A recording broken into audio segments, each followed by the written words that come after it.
Do you like Yu-Gi-Oh? Do you like progression-like content? Do you like to watch people suffer? Then you've come to the right place. I, Thundernumel, invite you to join me in a little adventure called Yu-Gi-Oh! Depression Series. We will start by opening one virtual booster box of Legend of Blue Eyes and we'll make a deck that we will pit against ranked opponents on Dueling Book. Based on our performance every week, we will get a different amount of coins that we will be able to use to unlock new official Yu-Gi-Oh! Products in chronological order, or buy more of the products that we already unlocked. Let's suffer together by using unplayable garbage cards and try to climb the Dueling Book ladder. Hello everyone and welcome, my name is Thundernumel and I welcome you to this series. In the previous episode we managed to barely scratch by winning with the effect of Mystic Mine. So let's get into the point breakdown and see how many points we got for this week. In the previous episodes we managed to destroy 11 monsters, which gives us 1 point. We dealt 9400 damage, which gives us 1 point, and we won 1 game, which gives us another 10. We also got 40 likes on the videos in this series, which brings our total to 16.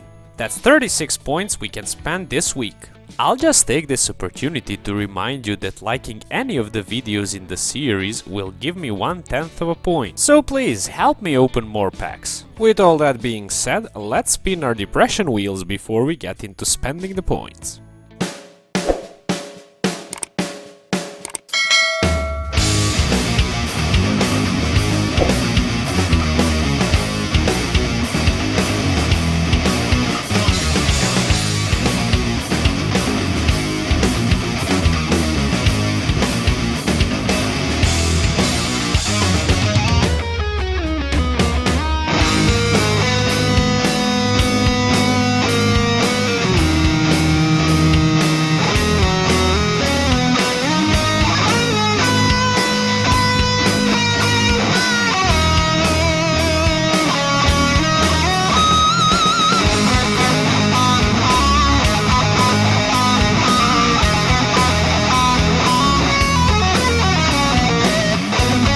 Without stopping, let's open our tournament pack, and this is the 5th and final tournament pack 1 because we are moving on to tournament pack 2 after this.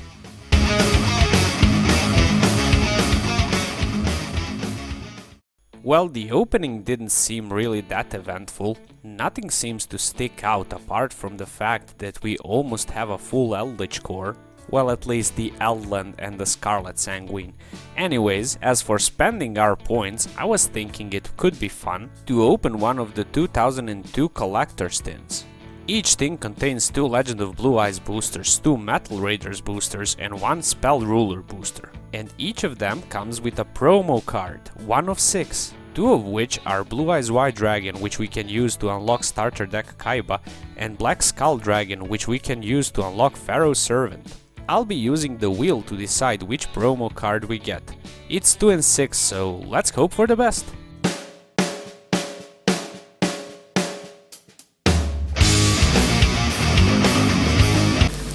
Ladies and gentlemen, we got him.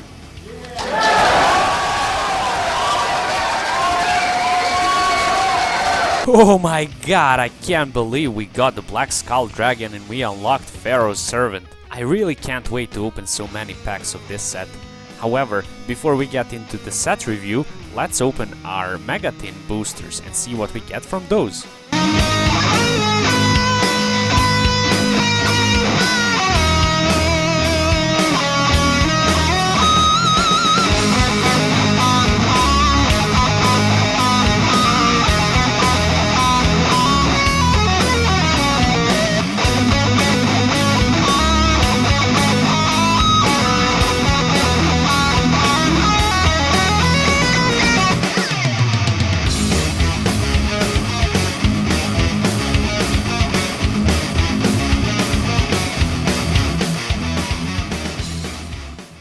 Oh boy, those cards are worthless to us. I'm just glad we didn't pull any of the... Pot of Greed to draw 3 additional cards from my deck! That's not what it does! It doesn't do that. That is what it does! It doesn't... That's what it do, Yugi! That does what it do! Hello, it is Pot of Greed. What do you do? Not important. I'm definitely not a Western spy. Many people ask me, hey, Pot of Greed, what do you do? And I tell them not important. I'm definitely not a Western spy. But today, I'm gonna tell you what I used to do. I used to draw 2 cards. 2 cards every day. Konami hired me and say, Pot of Greed, you draw cards very well. And I say yes. So they say, draw us some cards. And I did. I drew Dark Magician. I drew Blue Eyes White Dragon. I also drew Ojamas. But I'm not really proud of the Ojama line. So I drew 2 cards every day. And one day, people say, Pot of Greed broken. Ban Pot of Greed. So I go to hospital. I ask the doctor, hey, am I broken? And he say yes. So then they exile me to Siberian Gulag. What do I do in Gulag? Not important. I'm definitely not a Western spy. I just wanted to talk to you about cancel culture. Don't be a part of it, because people get sent to Siberian Gulag. I have been Pot of Greed. Goodbye. Well, anyway, let's get into the set review for Pharaoh's Servant. Pharaoh's Servant was a Yu-Gi-Oh set released in 2002 and it contained Japanese sets Curse of Anubis and Thousand Eyes Bible. It's a set that contains many trap cards and powerful effect monsters such as Thousand Eyes Restrict. It also contains the first secret rare card that's not a monster in Imperial Order, an impressively powerful floodgate that is still at 1 to this day. Highly sought after cards in the set include Jinzo, Ceasefire, Call of the Haunted, and the banned Premature Burial.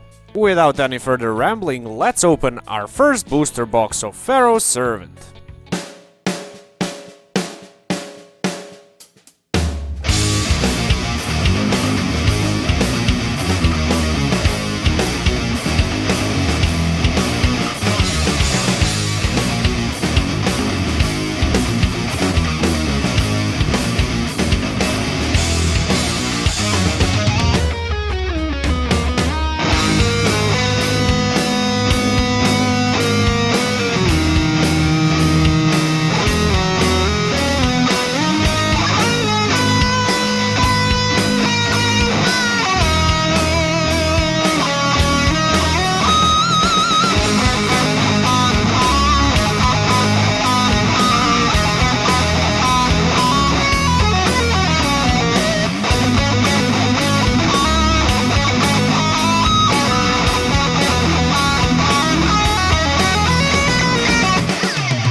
Oh my god, our luck this week is insane. We pulled a Jinzo. And all of the new cards that we unlocked will allow us to test out some very different strategies. Also, with the completion of this set, we have finally finished the year 2002 of Yu-Gi-Oh! It only took us 2 months. If you have any ideas on how we can celebrate this, or any ideas on what reward I should allow myself for finishing this year, please let me know in the comments down below.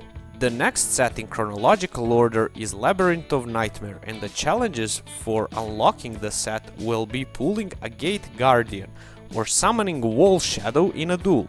Both of those are incredibly challenging, as Gate Guardian is a secret rare in Metal Raiders and summoning Wall Shadow requires you to have Labyrinth Wall equipped with Magical Labyrinth, which you can then tribute to special summon the Wall Shadow from your deck, but not from anywhere else. Maybe we'll give it a shot for now, maybe not. Anyways, let's get into the deck profile for this week. Well guys, this is what I decided to bring into the ranked ladder this week. It's a deck that's mostly based around control and having a few boss monsters while protecting said boss monsters with our trap cards. So the first boss monster that we are hoping to make would be Redragon Archfiend, which we can do with the Adamantipator Analyzer, because if only our opponent controls a monster, we can special summon it, and that's a level 4 tuner that we can tune with any of our level 4s to make a Redragon. Also, we have a Deus Ex Crawler because we pulled triple crawlers in the previous episode. Crawler Spine is a man-eater bug with 2100 defense points, and these two are not that amazing, but we are playing them for the monster count. And if you don't know what crawlers do, if they get removed with a card effect while they are face up on the field, you can special summon 2 of the crawlers from your deck in face down defense mode. Crawler Spine is a man-eater bug, as I said. Crawler Ranveer will be able to recover double Crawler from the graveyard when it's flipped. And a Crawler Dendrite is a foolish burial for a monster.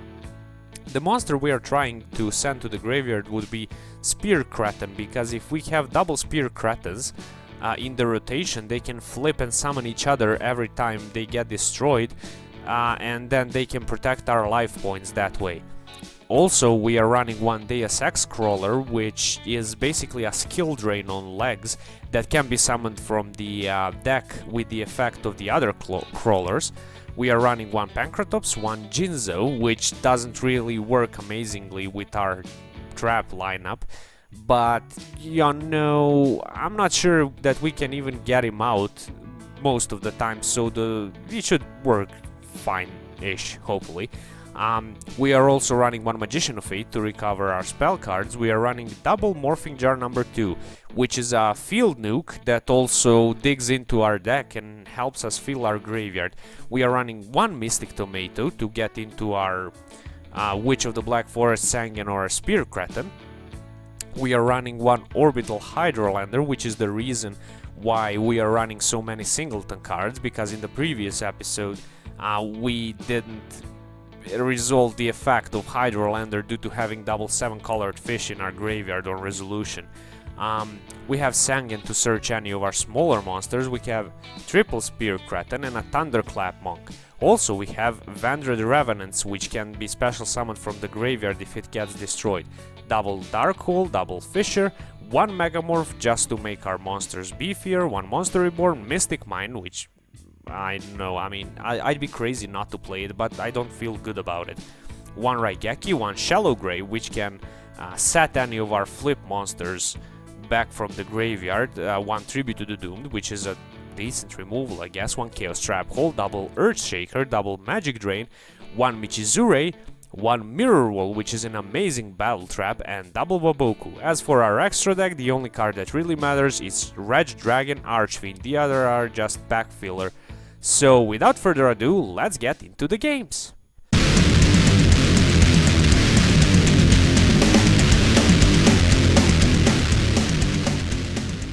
So guys, the first game of the week is up against Real Dino Rabbit.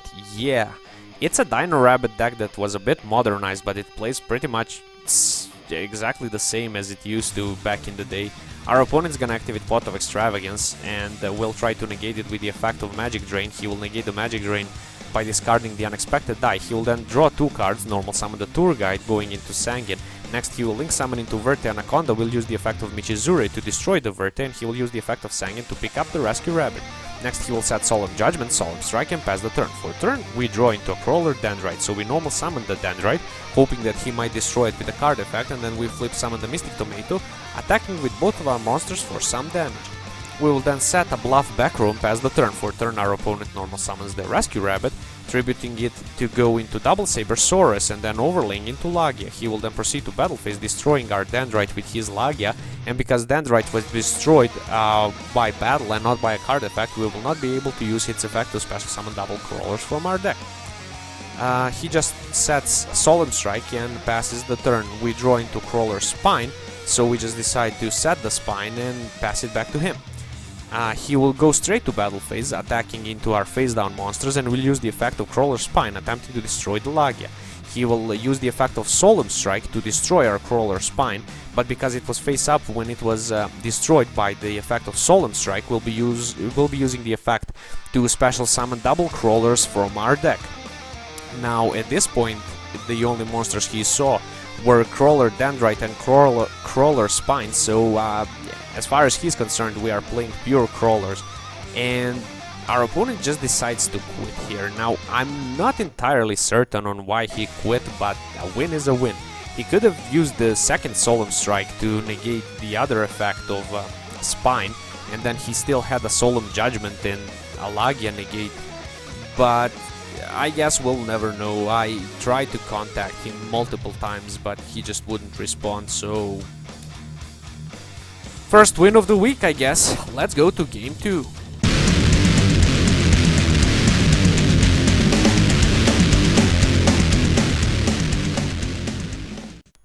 Our second game is up against Tri Brigade, and you guys know what our track record against meta deck is at this point. But we'll see what happens in this one. We're gonna be going first, we're gonna be setting a Witch and a Bluff back row. Also, we bricked pretty hard with no traps and a Deus Ex Crawler, but yeah, you know, we'll see what happens.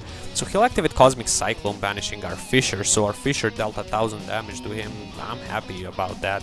He'll normal summon a Kit, link into Almirage. With the effect of hit, he will send Nerval, then he will add Keras to his hand, and using the effect of Keras, he will special summon it by discarding another Nerval. Next, he will use the effect of Keras, banishing 2 cards to go into the Bear Bump.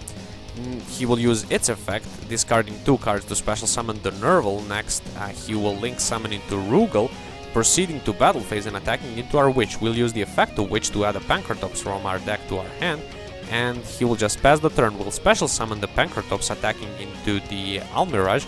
He'll use the effect of Almirage to protect the Rugal, and then we'll beat over the Rugal with the Pankratops. We'll activate Fissure, destroying his Nerval, and he will use the effect of Nerval to add a Fractor to his hand. He will then use the effect of Revolt, special summoning all of his monsters back, and then linking them into Shurag. Next, he will use the effect of Shurag, will change the Pankratops, and destroy the Shurag. He will then, for his turn, activate Tanky. Using the effect of Tanky, he will pick up a Ratbeer.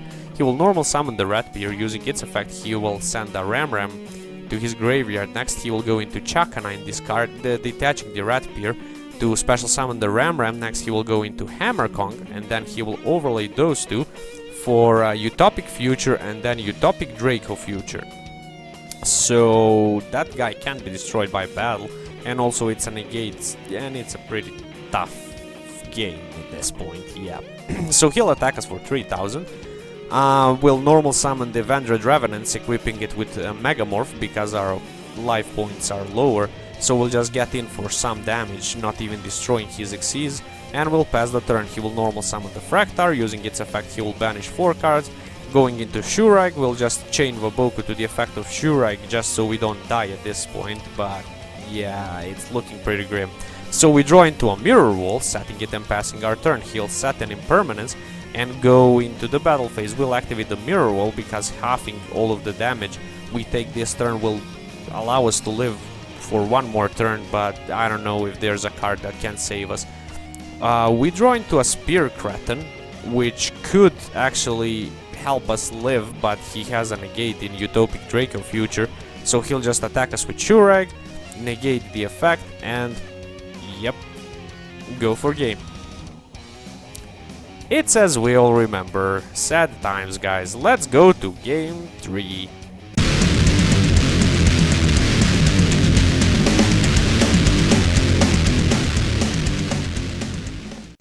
Our third game of the week is up against Mystic Mine, and this is the same guy that played Dino Rabbit in the first game. Now, this time around I got to talk to him and I have proof, but let's save that for the end of the video. So we're gonna be going first, and we'll just set a Dendrite and pass the turn because we have a Spear Cretin in the hand, and if we send another one we can establish the loop. He will activate Pot of Desires, banishing 10 cards, then he will draw 2 cards, then he will activate Pot of Duality, and off of Pot of Duality he will add a Pot of Extravagance to his hand. Next, he will normal summon the planet Pathfinder, tributing it to add the Mystic Mine. He will activate the Mystic Mine and pass the turn. With nothing left to do, we'll just pass the turn, and he will activate Pot of Extravagance again, banishing 6 cards to draw another 2 cards. He will activate Field Barrier and pass the turn. Now, if he didn't have a Field Barrier, we could have used the Dark Hole to destroy our own monster and then end the turn, so Mystic Mine got destroyed, but with the Field Barrier on the field, it's not gonna be that easy. So our opponent activates Pot of Prosperity, banishes 3 cards, and off of the Prosperity he adds a Dark Bribe. Next, he will just set the Dark Bribe and pass the turn. Will do nothing and discard Magician of Fate for hand size and pass the turn. He will then proceed to activate another Pot of Prosperity, and he will summon the Silent Wobby to our field, so we now have 2 monsters instead of 1 to do nothing with. So we draw a Mystic Mine of our own. Due to the Field Barrier we can't activate it, so we just set it and pass the turn. He'll draw into a Dark Bribe, will tribute to the the Silent Wobby for the Jinzo. He'll activate Duality, and off of the Duality he will add a Metaverse to his hand, but I don't see how he's gonna be winning with this deck. So we just pass the turn, discarding the Thunderclap Monk. He will discard the Demise of the Land, will just set the Earthshaker, which does literally nothing in this matchup, and then we'll draw a couple more cards and he'll quit. Again. And this time around I got to talk to him. This is the message he sent me. I asked him about the Dino Rabbit game afterwards, and he had a few choice words to say about me playing crawlers and stuff, so I'm not gonna show this on YouTube. And for any of you who might be thinking that this is all scripted, that I was playing a friend just so he could let me win, I'll show you my duel records in just a second. So guys, this is my duel records, and here, let's see. So this is rated singles. I'm gonna hide these 2 for now because you haven't seen the games yet, but here you go. Jerry 1992 win yesterday, or actually it was yesterday. And now the game that we lost against the Tri-Brigade, and this is him again on ranked. I'm not gonna show the chat about the first game, but just know that it was a rage quit, and rage quits count. And for you, those of you who don't believe me still, you can watch the previous episode and check these guys that I played in that one. So yep, third game of the week is a win. Let's go to game 4.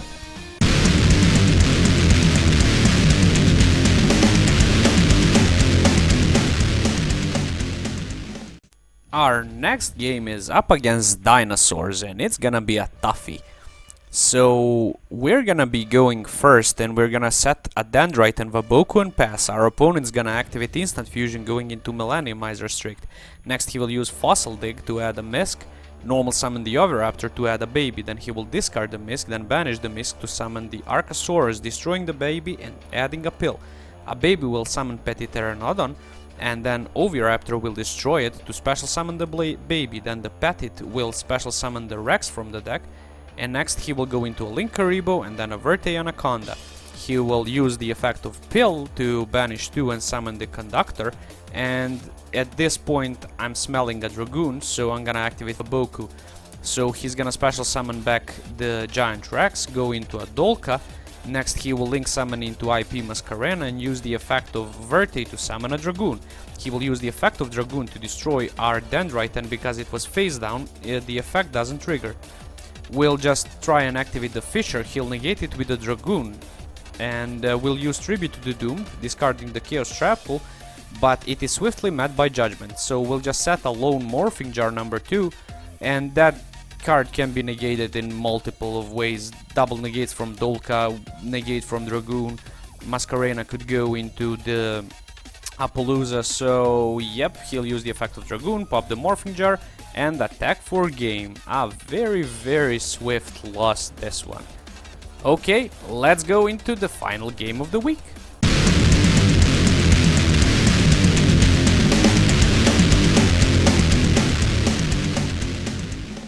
Our final game of the week is up against Altergeist, and I'm really hoping that our Jinzo will come in handy this time around.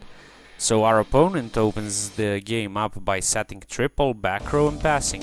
We normal summon the Sangian, attacking him directly, and then we'll set a double back row of our own. In the end phase, he'll activate Protocol and then activate the effect of Multifaker, special summoning the Multifaker and a Miluseek to his field. He will switch the Miluseek into attack mode and try to attack us directly, but will activate Baboku in order to take no damage.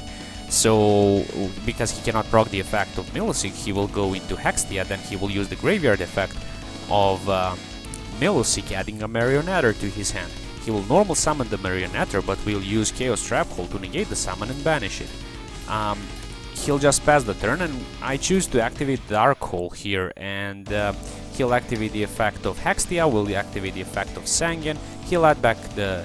actually add from his deck to his hand a Multifaker, will add a Dendrite, will set the Morphing Jar number 2 and pass the turn. He'll activate Extravagance, drawing 2 cards, and then normal summon the Miluseek, attacking us directly, and sending our Morphing Jar to the graveyard. For turn we normal summon the Dendrite, hoping that he might not read it and use any effect to send him to the graveyard so we could get double crawlers onto the field. And we try to beat over the Marionetter, but he'll use the effect of Conqueror, negating the attack. Next he will go into Hextia using the effect of a Miluseek, he will add a Marionetter. He'll normal summon the Marionetter, attacking over Dendrite with Hextia, and then he will attack us directly with the Marionetter. At this point I don't see a good way for us to win, but we'll see what we can do. So he'll tribute the Marionetter, special summon the Multifaker, then using the effect of Multifaker, he will special summon a Silcoitus from his deck. For turn we draw a Monster Reborn, and I try to normal summon Jiraigumo here, but on summon he activates Manifestation and then chains Silk. Actually, it's not on summon, it's in battle phase, but it's same difference. So he'll bounce back his Trap, bounce back our Jiraigumo, and then Trap will resolve summoning the Hextia. We'll use the Monster Reborn to bring back the Dendrite. He allows that to happen, so we'll use the Shallow Grave and try to bring back the Morphing Jar, and he brings his Miluseek. We'll just pass the turn and hope for the best, but it's not gonna be looking pretty. So he's gonna go into Access Code Talker, add the Marionetter, then he will normal summon the Marionetter, tributing it for Hextia, then he will bounce back our Morphing Jar with Silk, destroy our Dendrite in battle again, so he did read this, unfortunately, and he will attack us for a game. So, yep, 5th game is a loss, but stay tuned because we have a surprise for you guys.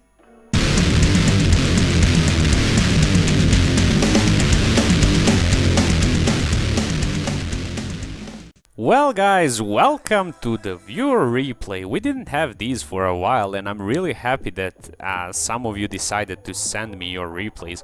This is from our viewer Crazy Diamondo, and he's gonna be playing against the Lair of Darkness tribute strategy. So we see that he had some insane luck on the Depression Wheel section.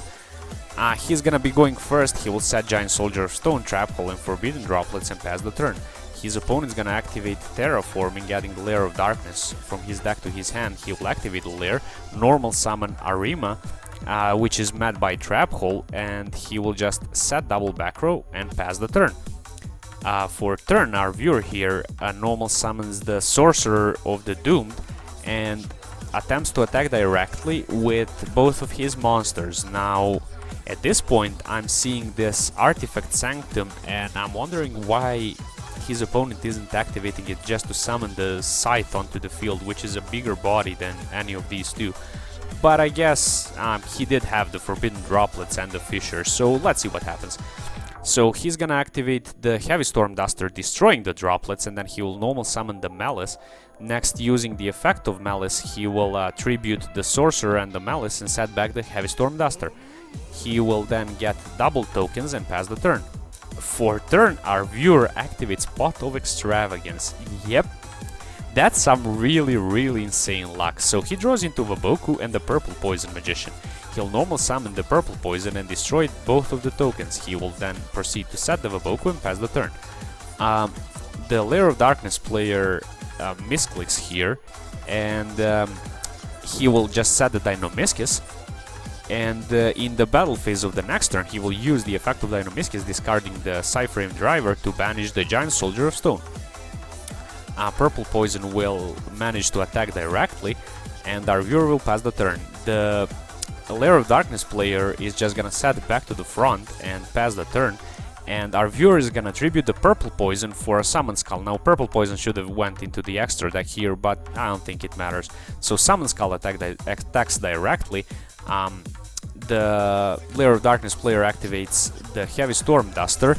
The viewer chains the Vaboku here, and then he activates Back to the Front. Now, using the effect of Back to the Front, he will special summon the Malice from his graveyard, and I think he should have chained this before, but I guess it's fine. So, and he will also special summon the Dynamicious. He'll switch the Dynamicious to attack, then he will normal summon the Arima, tributing his opponent's Summon Skull for a Diablos. He will search the Diablos, then special summon it, attacking with all of his monsters directly for some massive damage. So our viewer is at 1100, and then his opponent is gonna activate the effect of Diablos, shuffling one card from his hand into the deck.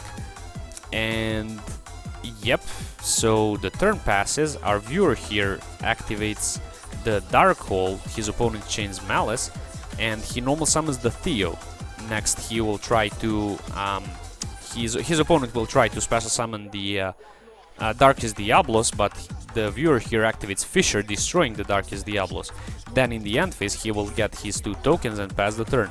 And his opponent here activates, draws into the Artifact Site, which he didn't summon from the deck for the entire game, and I have no idea why he didn't do it.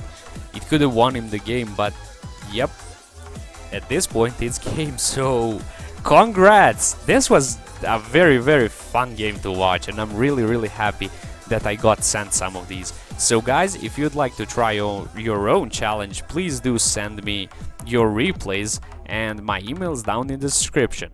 So guys, this is it for the 8th episode of Depression series. I really do hope that you enjoy this series, and I hope that you stay for more. If you want to support me, please consider subscribing to the channel and liking the videos in this series to get us to new packs faster. If you have any idea on what reward I should allow myself for finishing the year 2002 of Yu-Gi-Oh!, please type it down in the comments below. Also, if you enjoyed the challenge, try it for yourself and send me the replays. I always enjoy watching those. And until next time, bye!